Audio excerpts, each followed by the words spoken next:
Okay, आप देखिए यहाँ पर डिफरेंशियल पार्ट्स में 5.2 एक्सरसाइज चल रही है और यहाँ पर क्वेश्चन नंबर 7 और क्वेश्चन नंबर 6 को मैंने थोड़ा सीक्वेंस से जमा कर पहले मैं ये वाला प्रॉब्लम सॉल्व कराता हूँ, फिर ये प्रोडक्ट वाला डिफरेंशियल फार्मूला है, इसका यूज करना पड़ेगा इसमें। तो पहले हम क्वेश्चन नंबर 7 देखते हैं। यहाँ पर ये रूट जो है ये होल पावर को बताता है और इसलिए हम पहले होल पावर होने के कारण ये जो बेस है इस बेस को हम u सपोज करेंगे और उसके बाद फिर रूट x को v सपोज किया जाएगा। तो इस प्रॉब्लम को हम सॉल्व करते हैं तो यहां पर लेट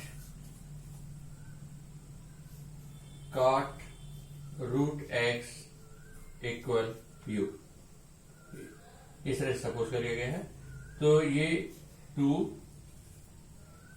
और d रूट u अपान du इंटू du अपान dx, इस तरह से हमने इस cot रूट x को u सपोज करने पर ये इस तरह से रेशनलाइजेशन के रूप में लिखा जाएगा du अपान du और यहाँ पर वैल्यू बैक कर दी जाएगी। कौन सी वैल्यू? cot रूट x, ये cot रूट x की वैल्यू वापस कर दी जाएगी।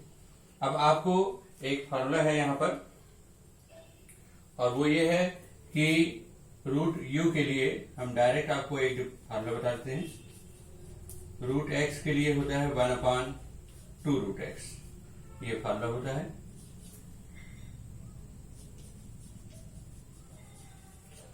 रूट एक्स 1 अपान 2 रूट एक्स, तो आपके पास ये सॉल्व होगा 2 और रूट यू का हो जाएगा 1 अपान 2 रूट यू, इस तरह से। अब यहां पर रूट एक्स को v सपोज कर लिया जाएगा। तो यहां पर जब हम root x let root x equal v ये सपोज कर लेते हैं तो इस तरह से सॉल्व होगा d cot v अपान dv इंटू dv अपान dx और यहां पर फिर हम v की वैल्यू बैक कर देंगे, वापस कर देंगे रूट x, यहां पर 2 से 2 कैंसिल हो जाता है 1 अपान रूट और u की वैल्यू है हमारे पास क्या? cot root x, cot root x ये वैल्यू है। तो ये जो cot v है इसका भी एक फार्मूला होता है, वो होता है माइनस कोसेक स्क्वायर v। तो यहां पर हम माइनस कोसेक स्क्वायर v लिख देंगे इंटू और ये रूट x का फिर से एक बार डिफरेंशियल होगा तो 1 अपान 2 रूट x। ये आप रूट वाला जो डिफरेंशिएशन करता है इसको आप डायरेक्ट याद रखिए, रूट x का 1 अपान 2 रूट x ये। अब इस तरह से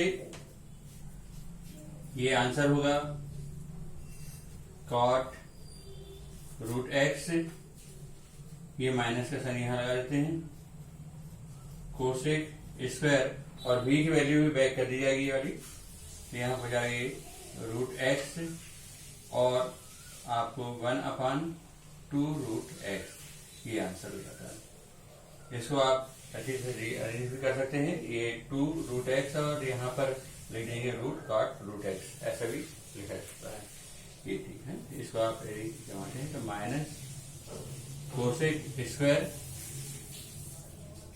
root x, cosec square root x upon 2 root x root cot root x, ये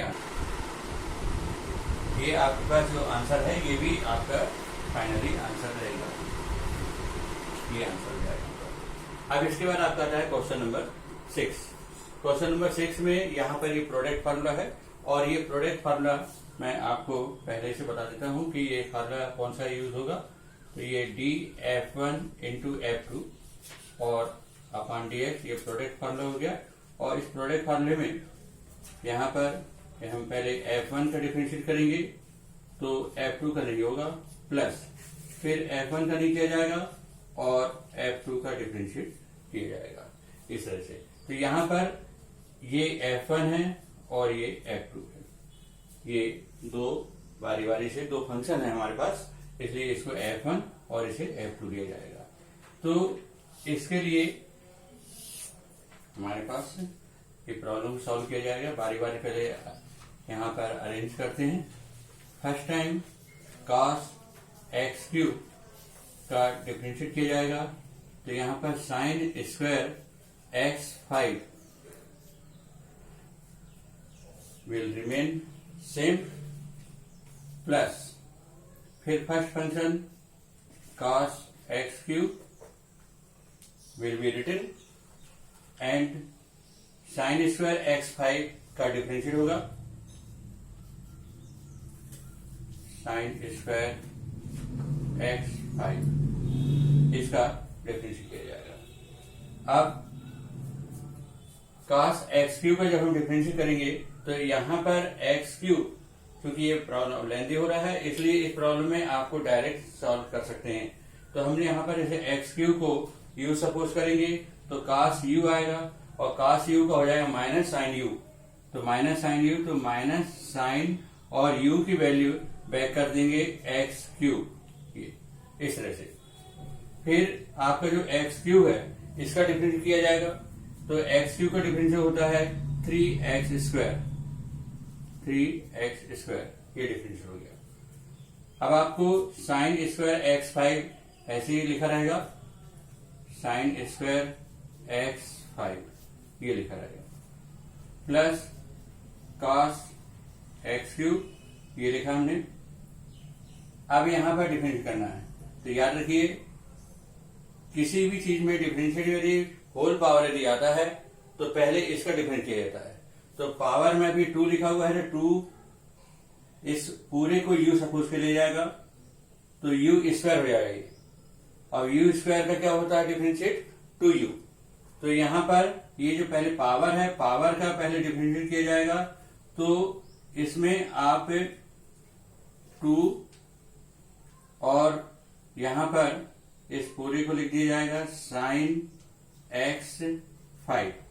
पहले हमने ए पावर को आगे लेकर पावर से एक माइनस कर दिया है, तो पहले पावर वाले टर्म का डिफरेंशिएट होता है और पूरा बेस को हमने t या u कुछ भी सपोज कर लिया है। अब इसके बाद बारी आती है साइन की, जो बेस है उसमें, तो साइन का जब हम डिफरेंशिएट करेंगे तो साइन का डिफरेंशिएट हो जाएगा cos।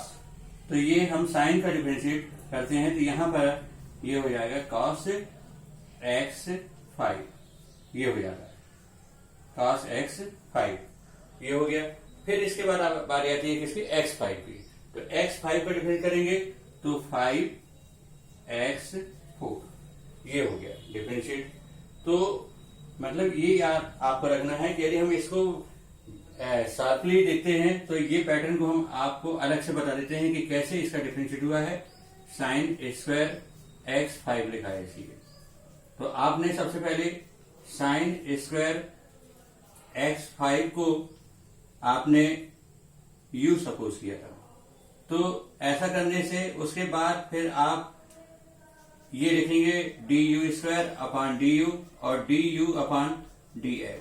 u की वैल्यू आपने क्या सपोज किया था, यहाँ पर साइन x5 को u सपोज किया था, तो ये u² हो गया है।